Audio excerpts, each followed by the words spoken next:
Support comes from the Missouri Forest Products Association, committed to conservation and careful management of the state's forests to make them more resilient and better habitats for wildlife. ChooseWood.com. And the starting point for democratic politics is an acknowledgement, or at least an agreement, that those people who have different views than you have a right to those views, and those views have to be taken account of. Historian H.W. Brand's new book uses the lives of abolitionist John Brown and President Abraham Lincoln to argue for compromise. People criticize Thomas Jefferson because he owned slaves while writing the Declaration of Independence. If he had not been a slaveholder from Virginia, he never would have been asked to write the Declaration of Independence. I'm Sarah Fensky. This is St. Louis on the Air.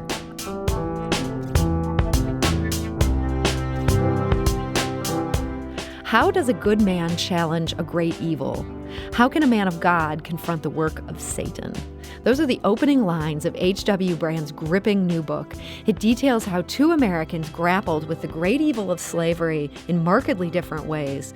Both John Brown and Abraham Lincoln were morally opposed to slavery, but Lincoln believed in politics, in compromise, in finding allies where he could. Brown believed in violence, if necessary. His audacious raid on the federal arsenal in Harper's Ferry, Virginia, proved that, and it made Brown a martyr for the abolitionist cause, as author H.W. Brands explains in his new book. It's called The Zealot and the Emancipator: John Brown, Abraham Lincoln, and the Struggle for American Freedom. H.W. Brands is the featured attraction at a St. Louis County event tomorrow that's happening virtually, and he joins us today to discuss the book and the event. So, Bill, welcome. Hi, Sarah. Great to talk to you. So not all of our listeners likely remember American history class. Why did John Brown raid the arsenal in Harper's Ferry? John Brown had committed himself to defeating slavery, to doing whatever was necessary to rid America of slavery. He had taken it on small scale, sort of a retail version earlier. He had joined with the Underground Railroad to spirit individual slaves away to Canada. Mm-hmm. He had gone to Kansas in the 1850s amid a fight between pro-slavery settlers and anti-slavery settlers to determine the future of the fate of a future state of Kansas. Would it be a slave state or a free state? And then in 1859, he decided that he was going to launch a larger effort to free the slaves. The federal arsenal at Harper's Ferry in Virginia, now it's West Virginia, held thousands of weapons. And he intended to distribute these weapons among slaves in the vicinity of Harper's Ferry. And with Brown's encouragement and with these weapons, they would rise up against their masters and forcibly, perhaps violently, seize their freedom. They would set an example for slaves elsewhere in the South, and John Brown hoped that it would lead to a general uprising and the end of slavery in the United States. Well, as I learned in your book, news accounts at the time made it sound initially like he might be well on his way. One of these news accounts said he had as many as 500 black men with him. But that, as you write, was far from the case. How many people did he have as he's making this raid on this federal property? He had about 24 with him, and some were more reluctant than others. But they followed him. John Brown had a strange kind of magnetism, a personal charisma that caused people to be drawn to him and to his cause. And he was utterly convinced of the rectitude of what he was doing. And this caused other people to quiet the doubts they had. They all agreed that slavery was wrong, but some of them had doubts whether John Brown's brand of violence was the right way to go. Now, one of the people who resisted John Brown's entreaties was Frederick Douglass, the famous abolitionist, who had been a slave himself before escaping. And John Brown tried to get Frederick Douglass to join him. Brown realized that having someone of Douglass's stature and Douglass's background on board this effort against Harper's Ferry would lend it huge legitimacy. But Frederick Douglass concluded this was a suicide mission. It would never succeed. And in fact, if anything, it would probably fasten the shackles upon Southern slaves even tighter, because it would certainly fail, but it would alarm Southern slaveholders. And they would diminish what very small amount of freedom any slaves ever had. As you make clear in this book, the actual events there in Harper's Ferry, this was a fiasco. And in reading this book, John Brown reminded me more of Eamon Bundy, that rancher who occupied a wildlife refuge in I think it was in Oregon, than a master strategist. How did he think this was all going to work? I guess you have to wonder, was John Brown crazy? No, he wasn't crazy. He perhaps was carried too far by his convictions. Now, he did believe that God was on his side. Now, if that makes a person crazy, then that's a separate thing. There's a lot of Americans then in trouble. Yeah. But the thing is that John Brown overestimated the willingness of ordinary slaves to put their own lives on the line for a dubious chance at freedom. John Brown thought, I'm putting my life on the line, and it's not even my freedom that I'm working for. And John Brown imagined, if I were a slave, I would certainly risk all for freedom. But the slaves who looked at John Brown's project and said, first of all, who is this guy? And what does he think he's doing? What is he arming us with? John Brown was never able to distribute real weapons from the federal arsenal. He was pinned down. But he did, out of his own pocket, more precisely out of the pockets of his philanthropist friends who gave him money, he gave them pikes. These are just sticks with blades on the end. And with these, they were supposed to defeat the armies of Virginia and the militia and everybody who was going to prevent them from getting their freedom. From the slaves' perspective, John Brown was crazy. Now, in his own terms, he wasn't quite crazy, but he had no sense of the difficulties that he was confronting. Yeah, I mean, this is just, it's a head scratcher today, and as you point out, the strategy of what he was thinking, how he could hold this particular site, it certainly wasn't set up in a way that would have made it possible to hold it. And in the moment, this raid was a complete bust, and yet it ended up really seizing the imagination of the nation. Why do you think that was? Well, from the standpoint of Northern abolitionists, most of whom were not direct action types, most of whom were literary types, philosophical types, you could call them armchair abolitionists. From their perspective, John Brown had the courage of physical action that they knew they didn't have. And so they admired his courage and his forthrightness. And when he was captured and tried, condemned and executed, they held him up as a martyr. This was a man, some of them went so far as to liken him to Jesus Christ, who gave his life for the greater good. Now, that was the attitude among certain people in the North, not among everybody in the North. Anti-slavery feeling in the North was by no means as widespread as it would become in the course of the Civil War. And a whole lot of people in the North said, don't blame me for John Brown. Abraham Lincoln was one of those. He said, John Brown is not one of us. He's not a Republican. But it was in the South that John Brown's actions had the greatest effect precisely because he was so lionized in the North. The South looked upon this guy, first of all, as a murderer and a terrorist, someone who was trying to incite their slaves to rebellion, in which they might all be killed in their beds. And now he was being made a hero and a saint in the North. And many Southern slaveholders and Southern whites generally concluded that if this is the kind of person that the North is holding up to adulation, then there is no hope for us remaining in the Union. And it really cemented secessionist sentiment in much of the South.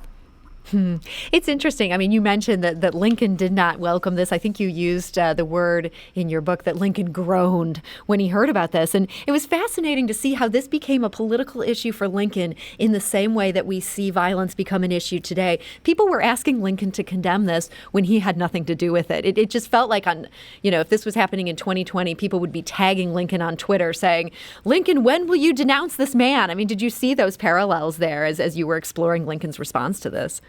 Well, as a matter of fact, I finished the drafting of the book before the last several months. But nonetheless, yes, they're quite pertinent. And it kind of gets at the question of, if you are on the right side of a moral issue or on the right side of history, Does that then give you license to do whatever you think will further the cause? And Lincoln was saying no. Lincoln was saying that John Brown's actions are in fact counterproductive. Now, Lincoln had two reasons for saying that. One is Lincoln thought he had an inside track to the Republican nomination for president in 1860, the next year. And furthermore, anybody could just do the arithmetic of the Electoral College then and realize that any reasonable candidate who got the Republican nomination would be the next president of the United States. So Lincoln's first reaction to John Brown was, he's going to spoil my chances of becoming the next president. But beyond that, Lincoln still hoped that the slavery issue could be resolved peacefully, that there would be some kind of peaceful resolution of the issue. Lincoln observed the fact that slavery had existed in every state of the Union at the time of independence, and now it existed only in the southern states. The northern economies had outgrown slavery, and Lincoln hoped that the southern economies would do so as well. He certainly didn't want to see a civil war, and he thought that Brown's actions made secession and a civil war more likely. We're talking to H.W. Brands. His new book is The Zealot and the Emancipator, John Brown, Abraham Lincoln, and the Struggle for American Freedom. And this it feels like just such a brilliant idea to put John Brown together with Abraham Lincoln. We can understand their reactions to this great evil best in contrast with each other. But this seems like something that no one's ever done before. What gave you the idea? Were you first looking at one and then took a detour into the other? Well, to be honest, I have been teaching about John Brown and Abraham Lincoln. I teach at the University of Texas at Austin. And as a way to engage my students in issues of the past, I ask them to imagine that they were this person or that person, and what would you do in this person's shoes? And I've used John Brown and Abraham Lincoln as these alternate choices for a person who is opposed to slavery. And so this began as an exercise, a pedagogical exercise in my classes.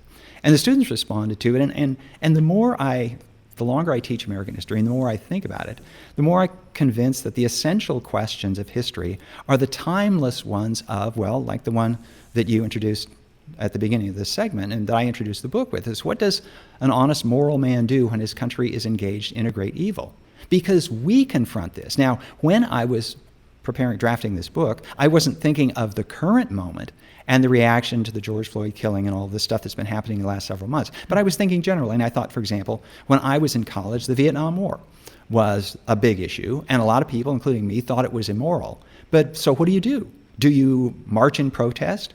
Do you, the certain extreme groups, lit bombs and set off stuff to get, so how far can you take a good cause without crossing the line into one, counterproductivity, and then two, an evil of its own? And John Brown really gets us there. But it's also this, again, a timeless question of how does progress occur?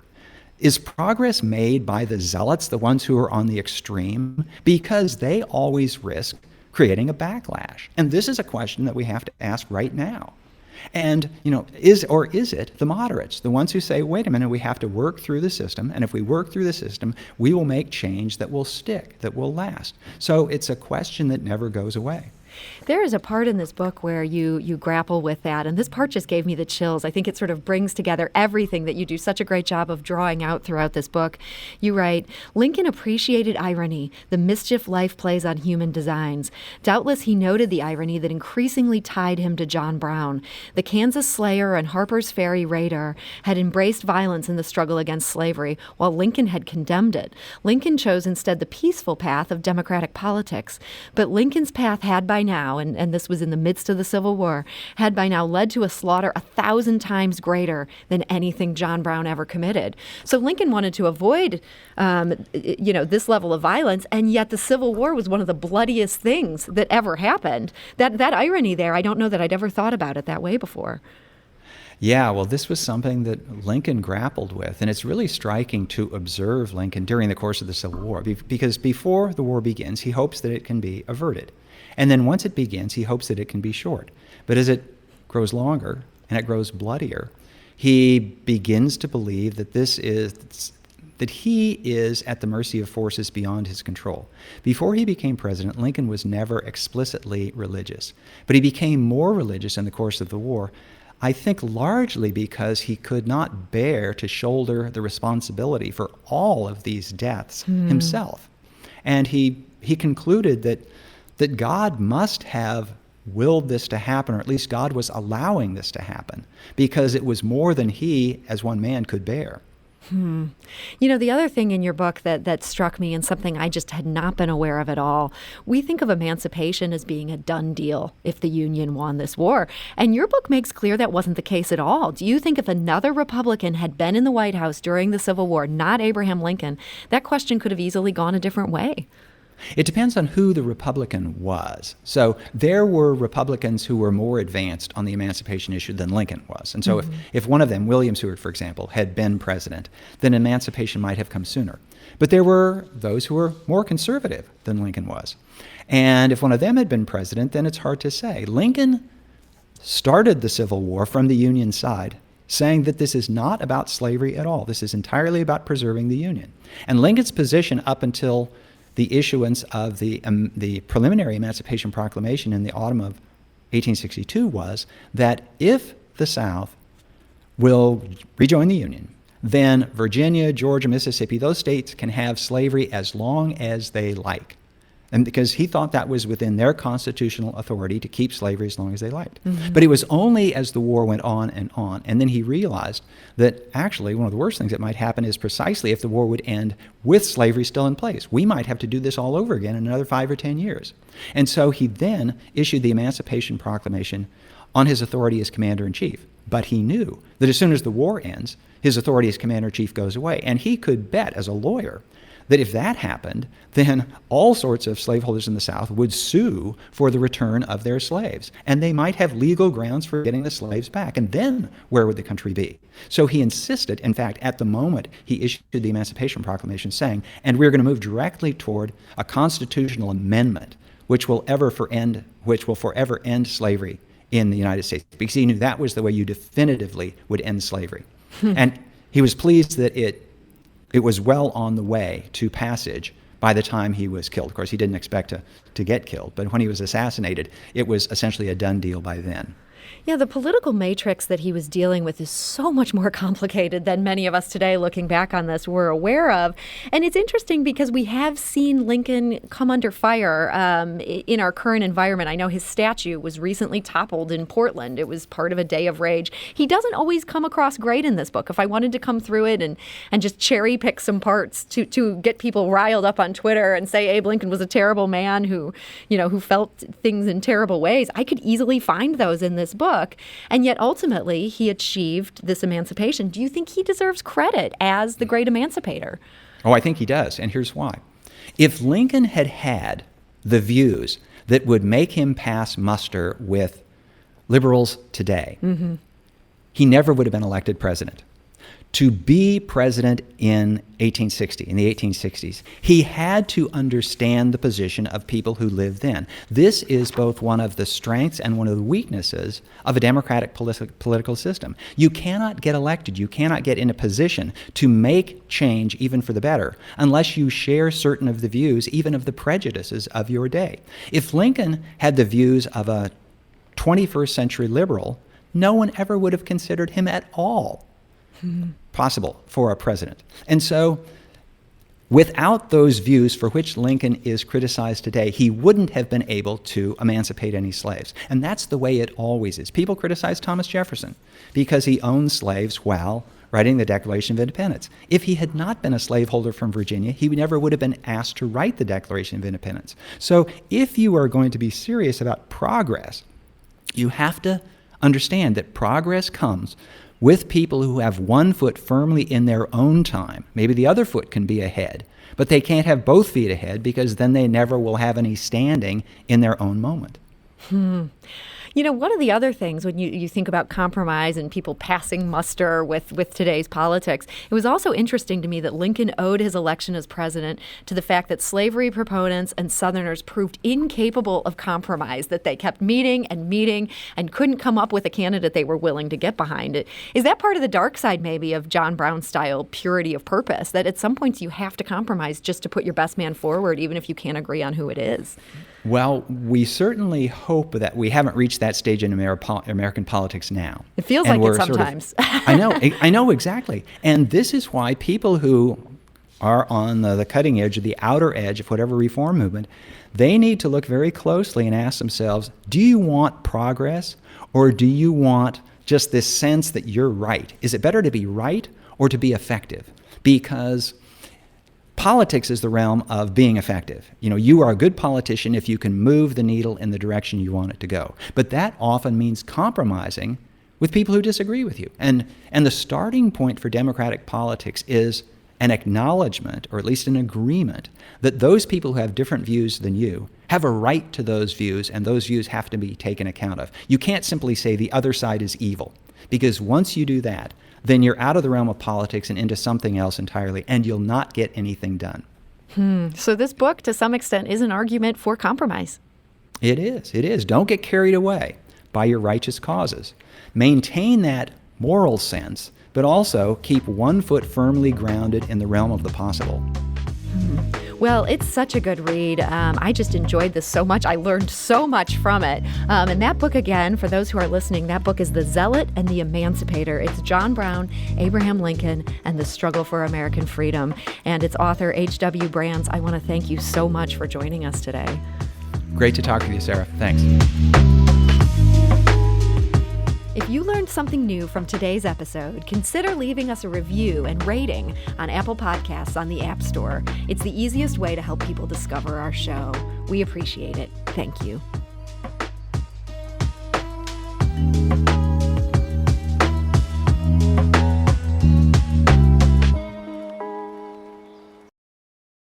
Support comes from the Missouri Forest Products Association, committed to conservation and careful management of the state's forests to make them more resilient and better habitats for wildlife. ChooseWood.com.